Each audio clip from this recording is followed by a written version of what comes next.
Hello friends, ఈ వీడియోలో ఒక వర్డ్ ని పాలిండ్రోమా కాదా ఎలా చెక్ చేయాలో తెలుసుకుందాం. పాలిండ్రోమ్ అంటే ఏంటంటే, ఫర్ ఎగ్జాంపుల్ ఇక్కడ చూడండి, మేడం అని తీసుకుంటున్నా. ఇప్పుడు ఫస్ట్ ఈ స్ట్రింగ్ ని రివర్స్ చేసేస్తాం. సో MADAM రివర్స్ చేసినా కూడా మళ్ళీ మేడం అనే వచ్చింది. ఇలాంటి వాటిని పాలిండ్రోమ్ అంటాం. ఫర్ ఎగ్జాంపుల్ హలో అని తీసుకుంటున్నా.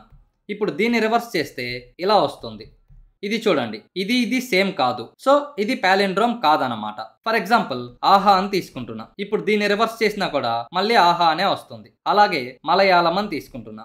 ఇది చూడండి, రివర్స్ చేస్తే కూడా సేమ్ మలయాళం అని వస్తుంది. ఇలాంటివన్నీ పాలిండ్రోమ్. ఇప్పుడు పైథాన్ ప్రోగ్రామ్ ద్వారా ఇలా ఒక వర్డ్ అనేది పాలిండ్రోమా కాదా ఎలా తెలుసుకోవాలో చూద్దాం. ఫర్ ఎగ్జాంపుల్ ఫస్ట్ S అని హలో అని ఇస్తున్నా.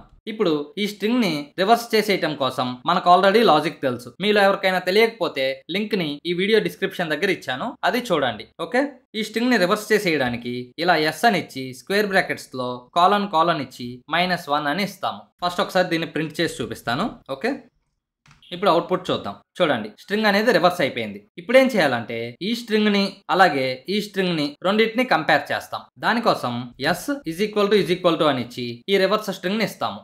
ఇప్పుడు దీంట్లో ఉన్నదేమో హలో, దీంట్లో ఉన్నదేమో ఇది. సో ఈ రెండు కంపారిజన్ జరిగి ఒకవేళ ఈక్వల్ అయితే ట్రూ అనేది ప్రింట్ అవుతుంది, ఈక్వల్ కాకపోతే ఫాల్స్ అని ప్రింట్ అవుతుంది. ఒకసారి అవుట్పుట్ చూద్దాం.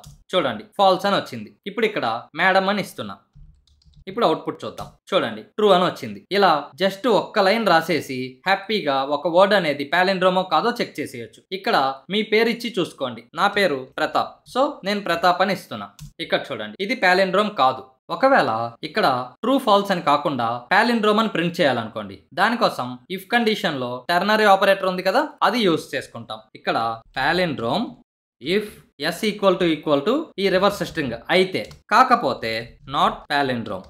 ఇప్పుడు అవుట్పుట్ చూద్దాం. ఇక్కడ చూడండి, నాట్ పాలిండ్రోమ్ అని వచ్చింది. ఒకవేళ ఇక్కడ ఆహా అని ఇస్తున్నా, పాలిండ్రోమ్ అని వచ్చింది. చూడండి, మీరు కావాలి అనుకుంటే ఇలా కూడా రాసుకోవచ్చు. ఈ వీడియో నచ్చినట్టయితే లైక్ చేయండి, అలాగే మీ ఫ్రెండ్స్కి కూడా షేర్ చేయండి. ఇలాంటి టెక్నిక్స్ మరిన్ని తెలుసుకోవాలి అనుకుంటే ఈ ఛానల్ని సబ్స్క్రైబ్ చేసుకోండి. Thank you.